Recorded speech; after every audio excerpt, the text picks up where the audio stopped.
Well, Bill, we've been talking about some of the Summerfold and Winterfold DVDs and some of the many projects you've been involved with over the last 30 years or so, and they are many and diverse. Another project I'd like to talk about is, it's another format as well. It's the World Drummers Ensemble, and it's a dual disc, which is the latest, if you like, new all singing, all dancing format. One side you have a CD, the other side you have a DVD. But as regards the Drummers Ensemble, again, we're back to this world music, which became very popular in the 80s, and probably did more for the acoustic and jazz and, if you like, percussion side of music than anything else. I mean, would you agree with that? It did, and we all now are listening to music from all corners of the world now, all corners of the globe, because the market is happily encouraging that, which is lovely. So you're as likely to find some Spanish drummer on my record player as an Indian guy, as an African guy, as a Chinese player, or a Japanese taiko player. And this is all part of the enormous world of percussion. I use that word in its broadest sense, and that's what I'm interested in. I happen to play the drum set, but there are other drummers who play different instruments, for example, conga drums, or all kinds of different instruments. In the World Drummers Ensemble, there's a whip-it-thin, fabulous Senegalese master drummer. He's gone 70 years old, looks about 30, moves like a 20-year-old, plays the sabah, which is a 100-year-old drum. Wonderful man, Dudu Ndaye Rose. Playing with him was a real education and a real privilege. And when you watch him on the World Drummers Ensemble, you see a distillation of rhythm. All it is one man in very colourful robes, one drum, one stick, and two hands. And it is the essence of rhythm. If you distilled everything about it, you took away all the John Bonhams and the Moons and it took everything away, you would be left at the end of the day with what Dudu does. And it's cracking, and it's loud, and it's exciting, and just wonderful drumming.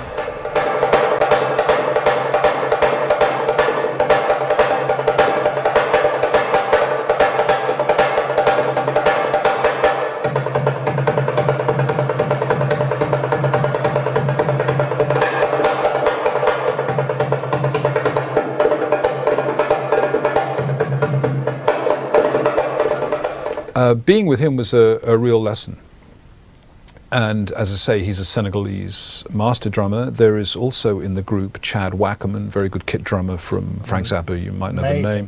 Beautiful player. Zappa's a drummer from I think the late 80s, wasn't it? Luis Conte, very good. LA, I mean Los Angeles and Latin American, Cuban American. Luis Conte, who's been on everybody's records, including Madonna and Michael Jackson and so forth. Wonderful, wonderful drummer. So the four of us get together periodically, often in the Netherlands, and do concerts there. And it's percussion only. Again, that strikes some people as unusual. You know, I mean, my granny might say. But if they look at this if there's only four drummers, you know, that's enough. Well, there's that, but there's also the musicality side of things, and this is incredibly musical. Well, you think so? There's highs, lows, the dynamics are there. There is everything in the mix. There is. So you'll say, well, it's light on melody, and indeed it is. But after a while, you listen to the drums for the melody. You listen to the pitches of the drums for the melody, particularly Luis. So it's there, but in a rarefied form, and in the strongest form of all, of course, is rhythm. That's what's present in its strongest and most liquid kind of form. Is that the unifying thing then, with the four of you? Because ultimately, there's the four distinct and completely diverse styles there. And that's the interest in the group, is that you have four men from very different cultures and disciplines. And will this work or not? And actually, the two most interesting people are the African drummer and the Cuban drummer. Both playing with hands, one on three drums, one on one drum. But their hand strokes are quite different. But yet something deep within the African resonates when the Cuban plays, and something the Cuban plays is connected over a couple of hundred years and a couple of continents to what the African played. And you see their hand movements, and they look at each other with great interest as if, what's that? How'd you do that? Why do you make that sound? You know, it's really interesting, the hand drummers. It has a real rough, strong, crude, physical aspect to it. But of course, that's been altered over many centuries in African drumming to a very sophisticated form of language, which is because you and I don't particularly speak it. Mm-hmm. And in their world, of course, the hand drummer is king. The kid with a couple of sticks, the white boy with a couple of sticks in his hands, forget it. You know, he's like, don't bring me your fancy 11/8, Bill Bruford. You know, I was here 100 years before you were even thought of. In a way, the African way of looking at it. And he's right. With something like, well, Drummers Ensemble, is this really going back? And it's looking forward in a way because it's finding something new to say, but it's building on traditional values and, if you like, music. It's very traditional. There are traditional values. Of course, in kit drumming, they're pretty young values.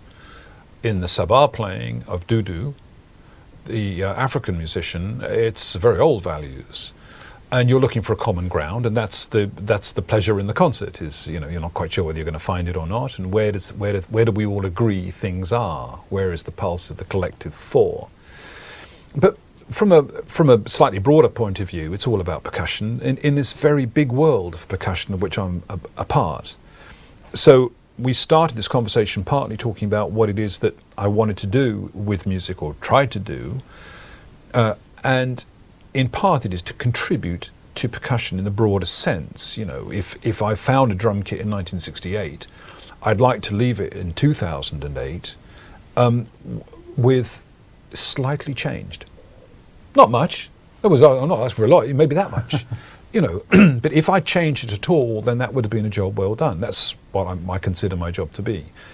And these various groups, Bruford, Crimson, Yes, Genesis, with Miraz, or I don't know, with Borschlap, all these serve that purpose.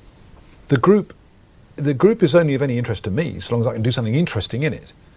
When I can't do anything interesting in it, the group goes, or I move, which is fine. That's what the groups are for. Yeah. Then they're not for getting rich and getting gold records on your wall for. They're for applying yourself to. I'm serving the music in the group. Well, it's been an incredible journey through the last 30 years. Hopefully, there's much, much more to come. But for the time being, Bill, thanks for talking to us today. It's been a great pleasure. My pleasure, John. Cheers. Right. Thanks very much.